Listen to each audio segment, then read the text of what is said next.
Good evening. We begin with breaking news, and Buckingham Palace has just released a statement about the health of the King. It says this: during the King's recent hospital procedure.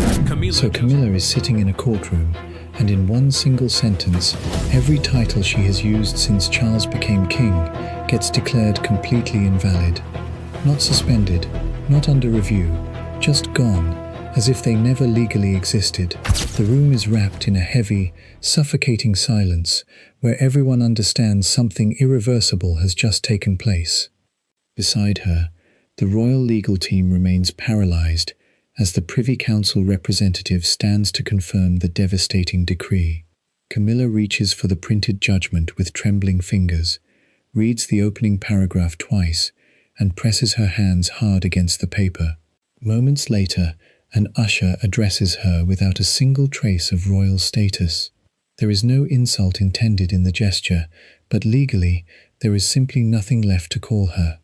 Charles leans toward his wife, his voice carrying far more raw anger than actual legal certainty, as he promises the palace will challenge the ruling. But when his solicitor asks whether the king wishes to formally object, Charles pauses. In a room filled with legal minds who analyze human behavior for a living, that slight hesitation speaks volumes. As a devoted husband, he has just watched the woman beside him stripped of an identity he spent years trying to secure. As a sovereign, he realizes that defying the court risks making the monarchy look utterly terrified of its own constitutional rules. The Privy Council orders every palace office, the royal household, and the official daily circular to cease using those titles immediately. Not next week, and not after an appeal, but right now. The legal judgment strikes with brutal force, because royal titles usually carry the weight of permanence. Decades of ceremony, tradition, and public usage had made Camilla's position feel completely secure. Yet the court rules that repetition cannot fix a missing legal confirmation. You can print a title on official programs, warrants, and national invitations for 10 years, but if the original approval was never properly sealed, none of that public usage counts. Every appointment, every royal engagement, and every household decision tied to those titles now faces immediate, uncompromising review. Camilla understands the true danger within seconds. This is not merely about what the public will call her tomorrow, but a direct threat to the authority behind everything she accomplished yesterday. Then comes the revelation that transforms a constitutional crisis into a deeply personal tragedy. The court confirms that someone from inside the royal household deliberately exposed the missing approval and forced the matter into formal proceedings. This critical evidence did not leak by accident. Someone high up knew the paperwork was incomplete, kept quiet for months, and then quietly made sure the exact documents landed in the right hands. As the royal party prepares to exit the silent room, Charles receives a handwritten note from his legal advisor containing 3 terrifying names: Princess Anne, Prince William, and the former keeper of the Privy Seal. The king looks across the courtroom directly at his eldest son. William lowers his eyes, offering his father nothing. Hi viewers, if you watched a family member lie for years just to protect their own status, would you expose the truth to save the family honor, or would you keep quiet and protect them? Let me know in the comments down below, because most people would be too weak to do what William did. Before we go any deeper into what this devastating breach really means for the royal family, make sure to subscribe so you never miss an update. Behind the closed doors of the consultation room, the legal jargon fades away, and the human destruction takes over. Camilla is no longer battling judges, statutes, or official seal registers. She is confronting the horrific possibility that the very family she spent decades trying to enter never truly accepted her place beside the king. Charles desperately wants to defend her honor. Prince William wants to protect the future of the crown and demands that institutional rules be obeyed. Those conflicting loyalties collide directly around one devastated woman who has just been informed that her royal identity was nothing more than an elaborate illusion. Camilla feels this sudden loss as something far deeper than a mere shift in social rank. Those titles had served as public proof that decades of national scandal, intense rejection, and personal sacrifice had finally ended in acceptance. The formal name defining her place within the monarchy had granted her legitimacy before the entire world. Now, every ceremony she endured and every public compromise she made gets recast as service performed under authority she never lawfully owned. Charles carries an entirely different emotional wound. He had treated her public recognition as one of the defining triumphs of his reign, genuinely believing that placing her beside him would put years of bitterness to rest. Instead, the ruling implies that his own personal determination pushed legal caution aside and exposed the entire monarchy to public disgrace. When Prince William enters the consultation room, he finds his father standing alone beside a massive table covered in scattered court papers. The prince closes the heavy oak door and states firmly that protecting the monarchy cannot mean pretending the court's ruling does not exist. Charles hears this constitutional advice as an unpardonable betrayal from his own son. Meanwhile, Princess Anne meets Camilla in a quiet side corridor. Camilla looks her in the eye and asks point-blank whether she knew the legal challenge was coming. The Princess Royal admits that serious questions had been raised months ago, but insists she did not control the final court ruling. Anne's absolute calm only sharpens the emotional agony. When Camilla accuses her of caring more about rigid legal procedure than basic human dignity, Anne responds with cold clarity, stating that dignity built on uncertain authority could never remain secure. That single statement lands like a crushing weight. It exposes the reality that the humiliation inside the courtroom was completely inevitable because the legal foundation was already cracked. Then William reveals something that completely alters the family dynamic. He admits that he had personally seen an unsigned legal warning months earlier. The document explicitly stated that the title arrangement relied on language that had never been formally sealed by state authorities. He had urged the palace to conduct a private internal investigation, but Charles's top advisors dismissed the warning as embarrassing and unnecessary. That confession shatters what little trust remains in the room. Camilla's private secretary then discloses through a documented internal account that several sensitive title files were mysteriously wiped from her household archives right before the case began. A senior royal access code had authorized the complete removal of those records. Someone inside the palace walls had intentionally hidden the immediate legal danger from Camilla, while quietly laying the groundwork for her public collapse. Charles turns to his son and asks whether William's sudden concern is truly about constitutional duty or if it is still tied to the lingering memory of Diana. The future king pauses, looks at his father, and answers that while the court case began with missing legal documents, the family silence began much earlier. The palace staff scrambles as the reality of the court mandate takes effect across every department.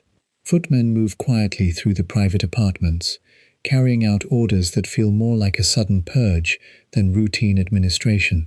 Every piece of official stationery bearing the invalid title is gathered up for immediate destruction. In the central administrative offices, computer systems are updated to scrub every reference to the Queen Consort from future press releases, official schedules, and internal databases. The swiftness of the institutional response leaves no room for debate or personal sympathy. The monarchy's administrative machine is resetting itself to protect the institution, completely indifferent to the personal devastation left in its wake. Camilla stands near the window of her private sitting room, watching the security detail outside prepare for a day that no longer has a script. The public validation she worked for decades to secure has vanished in a single afternoon, leaving her isolated within the very walls that were supposed to offer protection. Charles remains locked in his study, staring at the legal papers that detail the complete collapse of his strategy. He had built his reign on the belief that royal authority could bend tradition to fit his personal loyalties, only to discover that the law holds ultimate power over the crown. As the sun sets over the palace grounds, the immediate shock begins to yield to a bitter realization. The battle over titles was never just about words printed on official documents or names announced at formal banquets. It was a ruthless struggle for the soul and future direction of the royal family itself. The legal system has delivered its harsh verdict, but the internal war among the royals is only just beginning. Charles points directly at the final page of the judgment, looks his son dead in the eye, and demands to know if William helped them destroy her, or if he simply stood aside and let it happen. 11 months before the legal sentence fell like a guillotine, a velvet box opened in total secrecy inside the ancient walls of Windsor Castle. No court reporters stood in the shadows. No royal photographers snapped pictures for the press. The court circular, that official daily ledger of every royal duty, remained completely silent about what was happening behind those locked doors. Outside, the night was cold and dark. Inside, warm candlelight danced across heavy antique oak tables. A private investiture dinner was underway, arranged by King Charles to settle his wife's authority, once and for all, without enduring another public battle. Only a handful of senior household figures sat at the table. A single document was placed directly in front of the king and Camilla. It was an extraordinary declaration. Tucked deep within its formal, elegant script was a phrase that carried terrifying legal weight: sovereign household authority. That title was designed to give Camilla broad control over major royal appointments, crown properties, charitable patronages, and access to the monarchy's private collections. But there was a fatal flaw hidden inside that room. The Privy Council had never approved those specific powers. Princess Anne picked up the final page.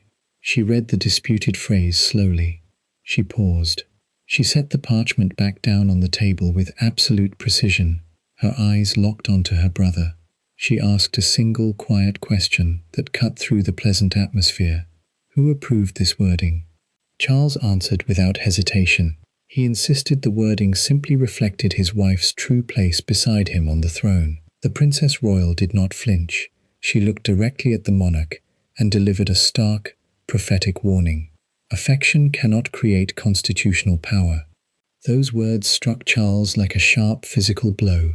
He viewed her caution as a direct challenge to his personal judgment and his marriage. Camilla watched his face harden. She knew that backing down right now would make her look weak and uncertain before the one royal who refused to ignore protocol. Tension filled the room like heavy smoke. Every person at that table understood the immense danger of what was being proposed. Yet one senior advisor stepped forward anyway. He gently slid the pen closer to Camilla's hand. Camilla turned to her husband. She asked him in a hushed voice if he was entirely sure. Charles placed his hand over hers. He looked into her eyes and swore that every legal detail and formal approval had already been handled behind the scenes. He lied, or perhaps he was simply too desperate to see the truth. Camilla wanted to trust him. She also refused to let any public doubt touch her status ever again. So she leaned forward. She pressed the pen to the paper. She signed her name right beside a title the state had never granted. That single movement of the pen became a point of no return. One silent witness in that room recognized the catastrophe instantly. The former keeper of the Privy Seal sat quietly near the end of the table. His official duty was to guard state documents carrying formal government approval. He noticed right away that his office's official mark had been reproduced on the declaration without legal authority.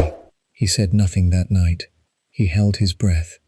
But the very next morning, he secretly secured a full copy of the unapproved document and locked it away in a private safe.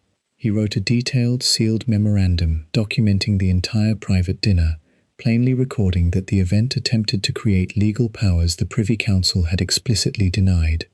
Months passed. The secret remained buried beneath royal routines. Then Camilla's household cited that private declaration to alter several high-profile charitable patronages.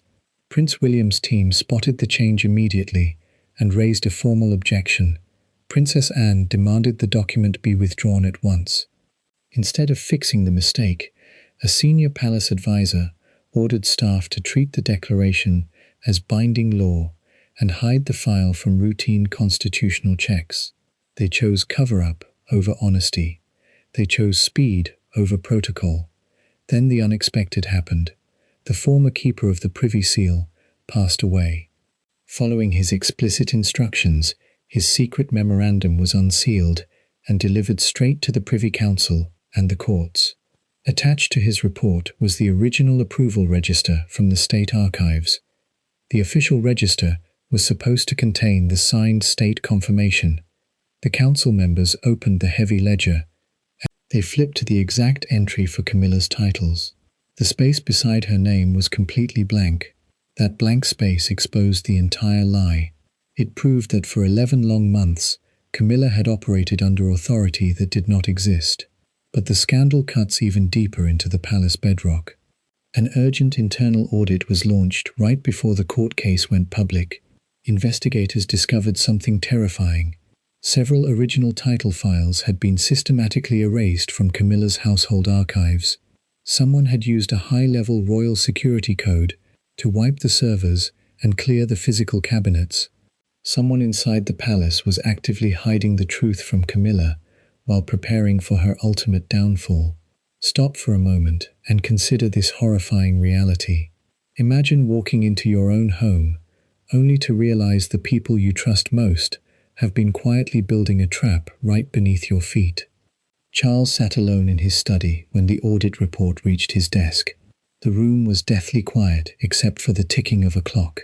He stared at the security logs. The realization hit him like a physical collapse. His advisors had not simply made an innocent mistake. They had broken constitutional law because no one had the courage to tell him no. He buried his face in his hands. He had tried to force the nation to accept his wife, but his own impatience had stripped her of everything. Then came the moment that shattered the king's heart into 1,000 pieces. Prince William walked into the room holding a yellowed folder. He placed an unsigned legal warning on the table. It was dated months before the court case ever began. The future king looked at his father and confessed that he had personally read this warning long ago. He had known the titles were unsealed. He had chosen not to stop the legal proceeding because he believed the crown must be protected from a lie, no matter who gets burned in the process. The silence between father and son was cold enough to freeze blood. Charles realized the trap was not set by outside enemies. It was constructed within his own bloodline. The family had walked into a trap of their own making, and the doors were now locked from the outside. In the upcoming chapter, we step inside the locked drawing room at Windsor, where 4 royals stand face to face, without advisors, lawyers, or cameras. You will hear the explosive, unvarnished words exchanged when Princess Anne tosses 2 different versions of the signed declaration onto the table, exposing the exact royal insider who altered the document less than an hour before dinner. You cannot afford to miss what happens when Charles demands to know if his heir is driven by constitutional duty or a bitter, unresolved revenge for Princess Diana. Subscribe now, because the climax of this royal war is about to be laid completely bare. The heavy oak doors of the Windsor Castle drawing room locked from the inside with a sharp, heavy click. No secretaries waited in the hall. No lawyers hovered with legal pads. No personal aides were permitted to record the conversation. Only 4 people stood inside the vast, shadow-filled room, surrounding a mahogany table where the High Court's ruling lay wide open. King Charles III stood at the center, his face drawn tight with furious disbelief. Beside him stood Camilla, pale and composed, yet clutching her hands tightly to hide a slight tremor. Opposite them stood Prince William and Princess Anne. The air in the room was suffocating, heavy, charged with years of unspoken resentment. Charles struck the surface of the table with the palm of his hand. The crack echoed off the ancient walls like a gunshot. Who betrayed this family? He did not ask for legal strategy. He did not ask for public relations advice. He wanted a name. He pointed a trembling finger directly at the final page of the judgment, then shifted his gaze straight to his eldest son. Did you help them destroy her, or did you simply stand aside and watch? Silence fell over the room, deep, Absolute. Dangerous. William did not flinch. He did not avert his eyes from the monarch. He admitted calmly that he had submitted no secret accusation to the court, but when summoned for a recorded legal interview, he refused to give a statement he knew to be false. To Charles, that refusal was an unpardonable strike against family loyalty. To William, it was the absolute minimum required to preserve the integrity of the crown. Constitutional duty had become a battlefield where father and son drew their lines. Then Princess Anne stepped forward, breaking the silent standoff. She carried a plain manila folder under her arm. She did not raise her voice. She did not engage in emotional displays. She simply opened the folder and placed two separate documents side by side on the polished wooden table. Look at them. The first document was the original draft prepared for the private Windsor dinner 11 months earlier, written in careful, legally compliant language. The second document was the very paper Camilla had signed that fateful night, containing the unauthorized sovereign authority clause. They were not identical. The language had been altered. Camilla leaned closer to examine the pages. Her eyes scanned the altered text. Digital access logs preserved in court disclosures revealed the chilling truth. The disputed clause had been inserted into the final printout less than 60 minutes before the dinner began. The user credentials logged in the system belonged to Sir Jonathan Vale, the King's top constitutional secretary. Camilla turned slowly toward her husband. Her voice was a fragile whisper. "Did you know?" Charles hesitated. Just a fraction of a second. A brief, agonizing pause before he insisted he had only pushed for proper recognition. But that single moment of hesitation changed everything. Camilla's anger swung away from William and Anne, landing squarely on the man who had assured her that every legal detail was fully secured. He had wanted so desperately to give her total legitimacy that he ignored the red flags raised by his own legal team. He had handed her the pen, knowing the ink would bind her to a legal nightmare. Anne looked at Camilla without hostility, but without pity. Camilla confronted her directly, asking why the Princess Royal had chosen to stay silent instead of stopping the court proceedings earlier. Anne reminded her of the warning she gave at the dinner table months ago. When Camilla insisted she had acted out of trust for her husband, Anne delivered a line so sharp it left the room paralyzed. "Trust could explain why you signed the document. It could never make the signature lawful. Dignity built on a flawed foundation will always collapse." It was not an insult. It was a cold statement of reality. Then William pulled a third piece of evidence from his folder. It was an internal memo written by household staff during the height of the title usage strategy. The document explicitly ordered palace workers to secure public recognition through sheer repetition. Print the titles on programs, emblazon them on warrants, use them in official correspondence until no one dares to question their validity. The handwriting at the bottom of the memo belonged to a senior official still serving inside the royal household. The machinery of the state had not been outmaneuvered by Republican enemies. The monarchy had compromised its own integrity from within. Ask yourself this question right now. What hurts worse? Being attacked by an open enemy, or realizing the people surrounding you engineered your fall while smiling to your face? Charles pressed both hands against the table, his knuckles turning white. He demanded to know if William's persistent focus on legal protocol was truly about constitutional duty, or if it was driven by unresolved bitterness surrounding Princess Diana. The question hung in the room like poison. It was a direct hit, a dangerous breach of personal boundaries. William stared at his father, his jaw tightened. He paused for 3 long seconds. He answered softly that the legal challenge began with missing paperwork, but the family's habit of hiding uncomfortable truths had begun decades ago. He had watched the palace try to force acceptance through pressure before, and he refused to let the institution repeat the mistakes of the past. Camilla stood motionless between the two men who held the future of the monarchy in their hands. She looked at the altered document.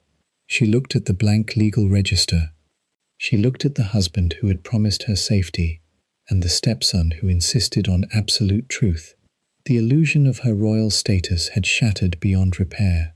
She unpinned the ornate ceremonial brooch from her lapel. She set it down beside the altered declaration. She did not ask Charles for guidance. She did not request a team of lawyers. She looked directly at Prince William and demanded a private meeting with him at Clarence House, completely alone, with no advisors present. In our next video, we step inside that private Clarence House library for the ultimate confrontation between Camilla and Prince William. You will discover the exact contents of the secret handwritten note Camilla handed to William, a document from her personal safe that forced the future king to make an unprecedented deal. You cannot afford to miss the moment Charles learns his wife has surrendered her legal fight behind his back. Subscribe right now so you do not miss a single second of the final fallout. The private library at Clarence House sat wrapped in complete, heavy silence. No palace secretaries stood near the doors. No royal advisors waited in the adjacent hallway with prepared statements or legal folders. Camilla had dismissed her private secretary before Prince William arrived, while the prince instructed his personal security detail to wait outside on the grounds. That choice changed the nature of the encounter. Every prior conversation had been filtered through lawyers, constitutional jargon, and old family wounds. Now, only two people remained in the quiet room, each carrying a different version of the same deep pain. Camilla sat in a dark leather armchair opposite the future king. She had chosen Clarence House because it was a place with no throne, no public gallery, and nowhere to hide. She looked straight at William. She asked a question stripped of all royal ceremony. "Did you want this to happen?" William did not answer right away. He looked toward the rain-streaked window, then back at the woman his father had fought for decades to place beside him. He knew the High Court's decision threatened to split the royal family apart forever. Charles still wanted an official appeal, insisting that years of public usage had made Camilla's titles permanent.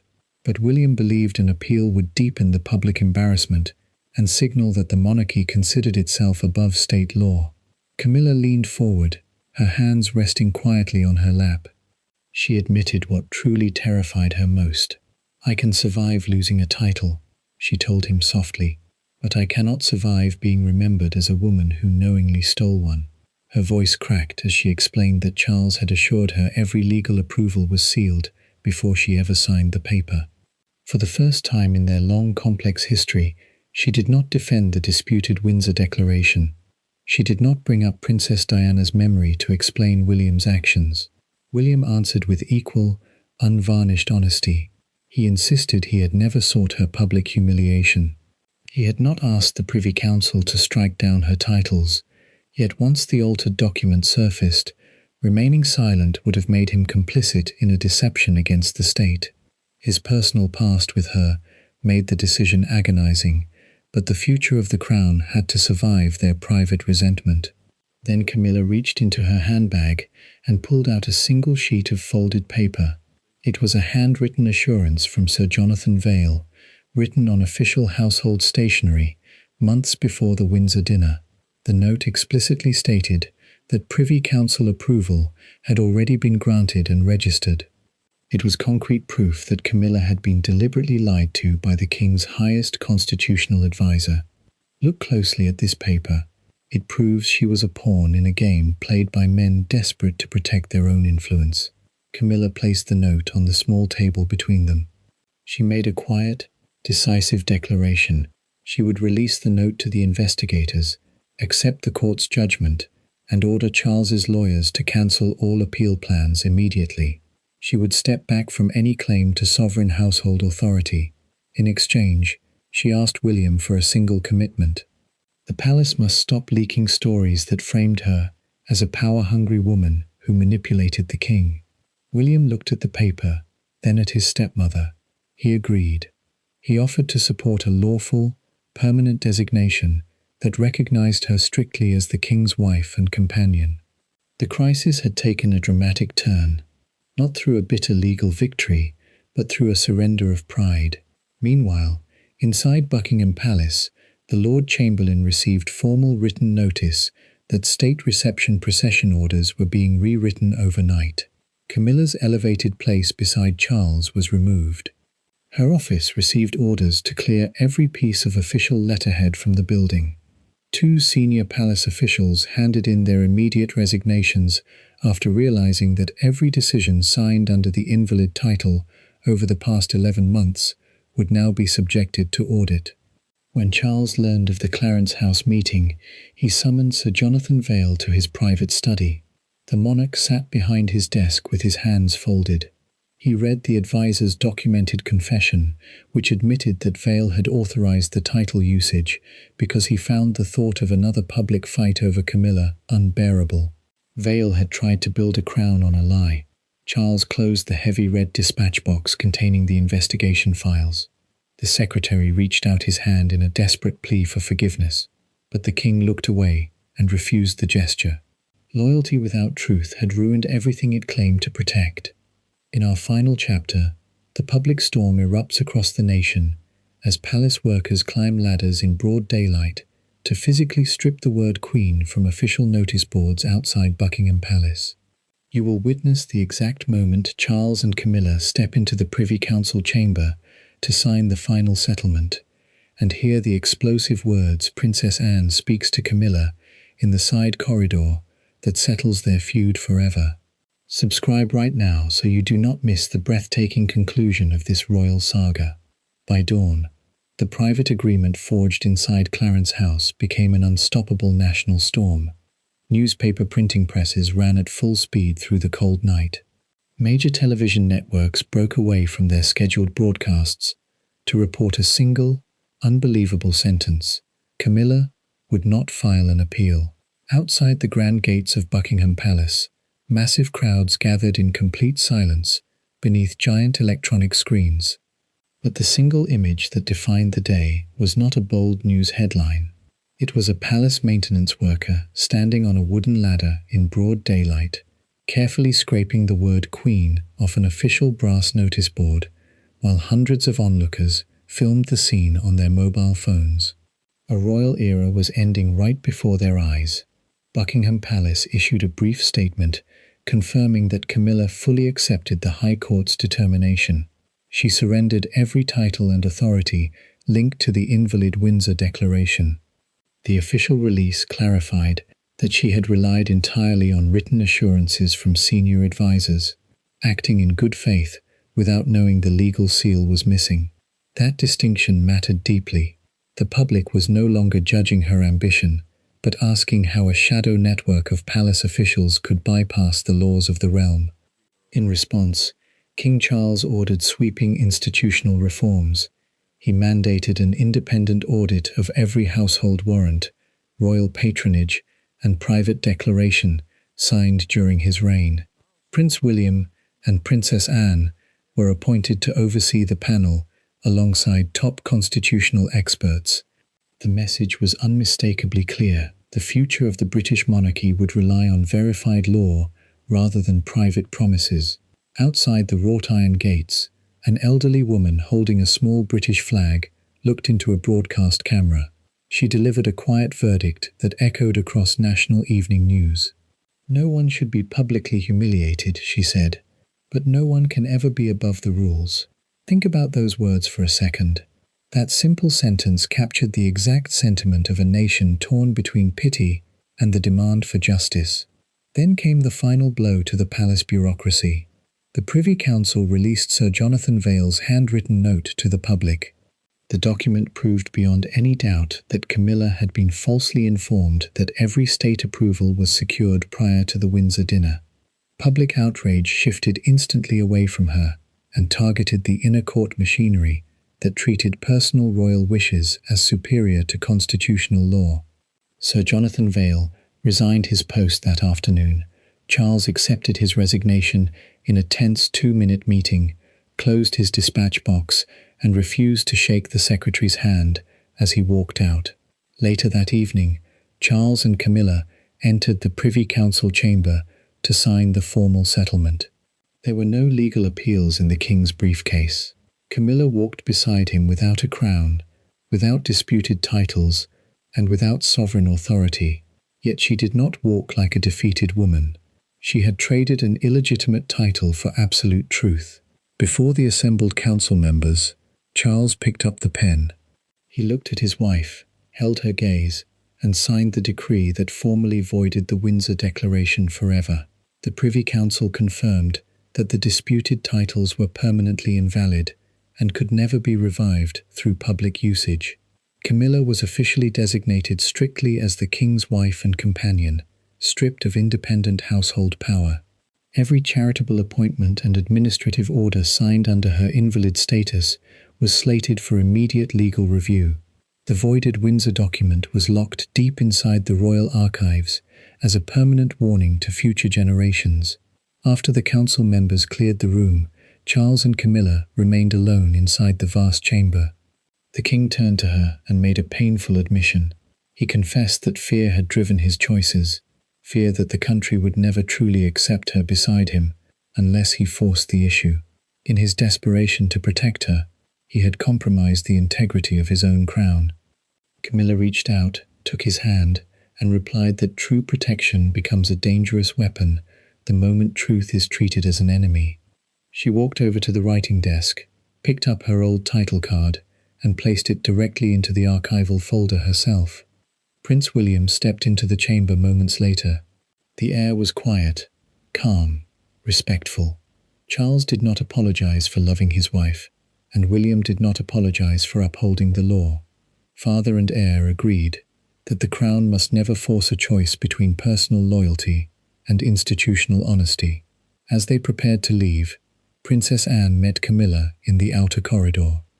The Princess Royal looked at her stepsister and admitted that accepting the court's judgment had preserved Camilla's personal dignity far more than any legal appeal ever could. Camilla nodded slowly, admitting that Anne's warning at the Windsor dinner 11 months ago had been right all along. She extended her hand. Anne took it. A quiet truce was finally forged in the shadow of a fallen crown. The High Court had stripped away Camilla's titles, but history delivered a far deeper lesson. The monarchy remains strongest, not when it bends the law to satisfy personal desires, but when even the king accepts that truth must stand above the throne. But this story is far from over. In our very next video, an astonishing leak from inside the royal archives reveals the hidden vault where 3 never-before-seen letters written by Princess Diana were quietly uncovered during the legal audit. Letters that specifically named the exact palace official who orchestrated the title plot years ago. Subscribe right now, hit the notification bell, and leave a comment below, because you cannot afford to miss the explosive breakdown dropping in our next episode.